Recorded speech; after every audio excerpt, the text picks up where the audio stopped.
Okay, let's try. This will be take one. This is my mic. Can you say something? Of course, I can certainly say something. I don't know if you want me to stop. Hi again, everyone. I'm still at DevOps UK, still talking to the awesome members of the GraalVM community about GraalVM. And right now, here with me is my friend Andres. Hi, Andres. Hello, Alina. How are you? I'm excellent. How are you? I'm a bit tired because this is the last day of DevOps UK, but really I excited know. because all the content and all the people that you get to interact with at this event is amazing. Yes, that is true. Can you start by introducing yourself and saying what do you do for work? You're also an open source maintainer, so can you talk a bit about that? Yes, so my name is Andres Almiray. I'm a Java Champion Alumni because I'm currently employed by Oracle. I work at the database team. One of the things that I do is kind of like DevRel for the database and all the products that are sitting around the database that makes sense for developers to be aware of. And on my free time, my spare time, I do a lot of open source projects. And one of the projects that I'm currently working on for the past 5 years, I think so, is called JReleaser, which happens to have integration with GraalVM. Perfect. Can you talk a bit about JReleaser? Because I know what it is, and I know that many cool projects in the Java ecosystem use it. So that would be, I think, Quarkus, SDKman, JBank. But can you talk a bit more about what is it, what are the use cases, what people use it for? The basic idea of the tool is a release tool. So if you have a project for which you want to create a Git release, a tag, release notes, then this will be the tool for you. You can automate many things based on the existing metadata of your project. So it could be Git commits, it could be the name of your Git repository. There are a few other things. But if you happen to have a project that is, it creates a, let's say, a JavaFX application or a desktop, or it's a command line tool, you will also like to publish that that piece, those binaries that you produce for your project in different package managers, whether it's Homebrew or Winget, Chocolatey, or any others. For this, you will have to know what are the specific files, manifests, XML, JSON for each one of these package managers. And there's plenty of information that is duplicate whenever you go from one to the other. So JReleaser combines all this information such that you can configure the minimum things that you want to see happen, and then the tool will publish your binaries to all the different channels. Mm-hmm. And I think you even have some additional cool features for maintainers, such as announcements on social media when a new release comes up, right? Right, so you can send a post on Blue Sky, or whether it's Slack, or you can send an email or Mastodon, or there are many other different communication channels that you can set up in case that you want to announce when a project is released. Perfect. So do you remember maybe when was the first time you learned about GraalVM, and where was it? Was it a conference talk, a blog post? So how did you first discover it? Ooh, I think that was... A while ago, probably. Yeah, close to 8 years ago, I think so. And yes, I think it was directly from Thomas, from Thomas Wertinga. Yeah. Yeah. Cool. And then when did you decide to adopt it for JReleaser, and what was the kind of need or the use case that you wanted to use GraalVM for? Well, there were two things. One is JReleaser can be consumed in different ways, and one of them happens to be a command line tool. So the first editions or the first releases, we publish it just like any other regular Java-based command line tool. So you need a Java VM to run it. But we wanted, given that it's a command line tool, we wanted people to be able to run it as fast as possible. So that's what we look into GraalVM Native Image. So configuring the generation of a native executable for JReleaser itself, it will be the first step. But given the nature of the tool, which is again a command line tool, and we use JReleaser to release itself, we thought, what if the work that we did to transform JReleaser from just regular Java executable into a native executable, we were to do that for any other project that fits the same capabilities or the same characteristics, such that there is a way in JReleaser to consume native executables that have been produced from the outside world. Let's say, for example, if you're using a Spring Boot, there's already support to generate native executables, or it's Quarkus or Macronaut or something else.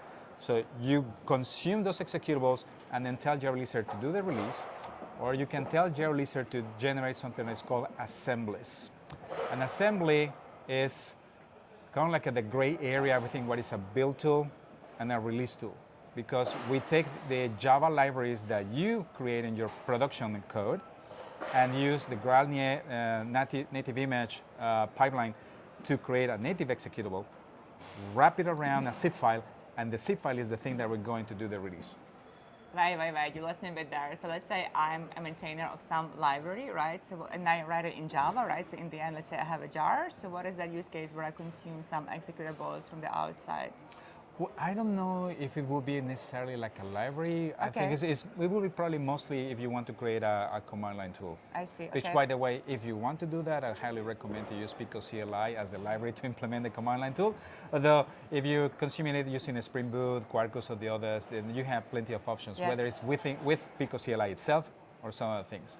But once you have something that can be run externally, like an application, like command line, CLI, like these things, then you continue to have the choice.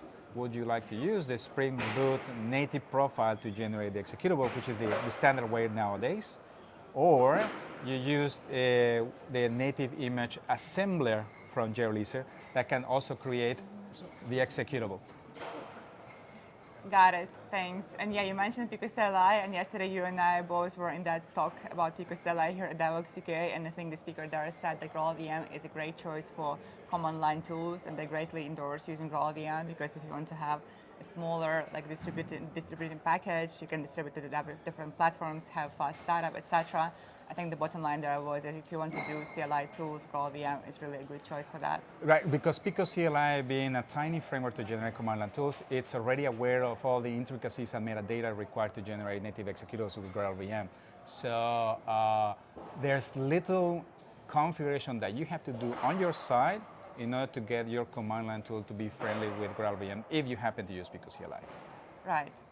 And can you talk a bit more about that journey? Have you moved JReleaser to native executables? So like how long did it take you, and how was the process of going from Java to a native executable? There were a little bit of trial errors at the beginning. First one is finding the right configuration to generate the executable. Then the next step was setting up the builds in a local environment, because you need to build on the specific platform for your target, so there's Windows, Linux, and Mac, and whether it's a given architecture, which is Intel or ARM. And so once we figured out how to do this in a local environment, the next step was to do it in a remote environment. We use GitHub Actions to build all our things. And so luckily for us, GitHub Actions supports every single target that GraalVM supports. So that's Linux, Intel ARM, macOS, Intel ARM, and Windows Intel. So we are able to run everything completely on the cloud, on GitHub Actions, and generate all our executables. And the last bit is because of the nature of the application, we do use some reflections in some places, and we need to also provide additional resources that GraalVM has to be aware of when creating the final executable. One of the challenges that we noticed is that if we were to use the agent, which is the recommended way to detect all the different code paths that could be added into the reflection config resource file, is that we are not able to run every single path. So we ended up writing some sort of infrastructure code that executes all those code paths? No, it does not execute the code paths. Actually, we know for a fact that we want to include all the classes for a given jar file or a subproject within JReleaser. Yes. So we have an annotation processor that can look up all the different classes and the public methods, which are every public member, as a matter of fact, of those given set of classes. And we generate a resource file for reflect config for that module. And we do it for every single one of them. So our executable tends to be a little bit bigger than usual, but that is because we are certain that every single code path in the public space that we wrote has to be included in the executable. Well, there is actually something interesting that we are working on for the next release. Maybe this will be helpful for you as well. So maybe we haven't talked about this yet, but we are working on this new preserve feature in native image, where you'll be able to tell native image either to include literally your complete project into native executable, or specify per package, per module, that let's say that part of your project you want to include completely, not to do this native images typical analysis and stripping away of things that you don't need. So it seems like you fixed your scenario at the moment, but it seems like also that feature could be useful for your use case. The way that you describe it, it seems that this is exactly what we need. We need to supply additional hints to the native compiler to let it know that this whole set of features and methods and classes really must be included regardless of if it was found or not using the agent. But that is a pretty cool adjustment that you made for your project. Yes, so the nice thing is that we're able to do it because GraalVM accepts additional configuration hints based on additional resources. So there's reflect config.json and there's one for resources. So we just needed a way to automate the generation of such resources to later be included during the native generation step. That's very cool. Maybe you and I can talk about it, how you can maybe write a blog post or like, I don't know, a short like article about how you did it. Maybe it would be useful for other people as well. As it turns out, I was thinking of maybe creating this as a sort of externalizable annotation processors because I had the need to use it in yet another project called Iconly, which is a project that includes icons that you can put into Swing or JavaFX applications. And we have users that want to create these kind of applications also using Graal Native. And they found out that there were some missing resources. So I copied the code from JReleaser into Iconly because I'm the maintainer of both and adapted explicitly for Iconly, and now I have the same behavior. But now obviously having this similar code in two different projects, like, well, maybe it's now the time to do some sort of refactoring. To have yet another project. To have yet another project, exactly. But if this preserved feature that may be coming in the future, it's there, then it may be the case that the code that we currently have in place may no longer be needed, and we can use the actual features coming from the upstream from the project. I think this was actually merged already, so maybe we can talk offline, and this is something you can try with early access builds and see, be our early tester and tell how it works for you. But okay, so now you're building native executables, and I know that you're heavily using GitHub Actions to build for all the kind of platforms. Yes. And I think it's a nice way to have kind of like cross-platform capability in native image, because normally native image needs specific JDK classes for each platform and operating system. So I think GitHub Actions is a nice use case for that. And I remember when GitHub launched those like GA ARM runners, and you were very excited about that because you said, now I can build for JReleaser for all the platforms that we want to support. Yes, in the beginning we only were able to support the three platforms that run on Intel, and then there was macOS ARM, and then finally Intel ARM.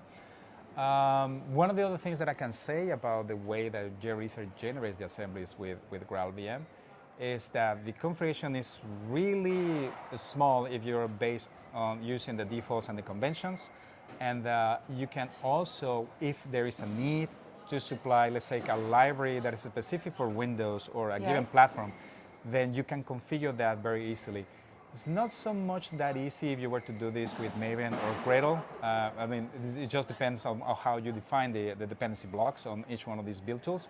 But in the case of JReleaser, you just pointed to the location where the jars must exist. So now the catch is, how do you ensure that the jar you want is at the right location, so when the JReleaser is able to find it and then include it into the executable. But for this, you can use regular scripts, you can use Maven or Gradle as well. Very cool. Are there any other features in GraalVM you would like to try? Maybe, I don't know, Python or something else? Do you have any ideas or any other projects? There is one thing that I'm still waiting for.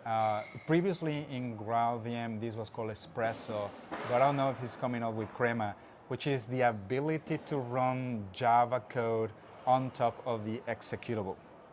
The reason why we want to do this is that JReleaser provides an extension mechanism for which you have to write it in Java.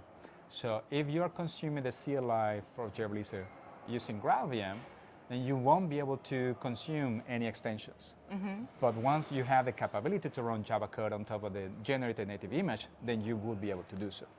Yes, actually Crema might be indeed a good solution for you, because Crema, the idea is that when we have layers, you can have your base kind of layers of your application compiled and available to you immediately, and then the top layer, your application layer, can include Java interpreter, so this way you can load new classes. So indeed we are kind of lifting that closed role assumption. So it seems like Crema might be indeed a good use case for you. We are still working on it though, like it maybe will take us a bit to arrive there, but I know that already we might have our first user for Crema when it arrives. Oh, definitely. This is something that I've been waiting for a while, since it was known as Espresso or the previous iteration of this Espresso is idea. still on, but like Crema is like next thing that we are working on. Exactly. So this is definitely something that we will be keeping an eye on, though. We don't have that many people asking for that, but I'm pretty sure that given that there is more content, there is more information that people want to use GraalVM in generating these ways, it does make sense to continue going that path. Perfect. Thank you so much, Andres. Thank you for your time, and enjoy the rest of DevOps UK. And thank you so much for having me.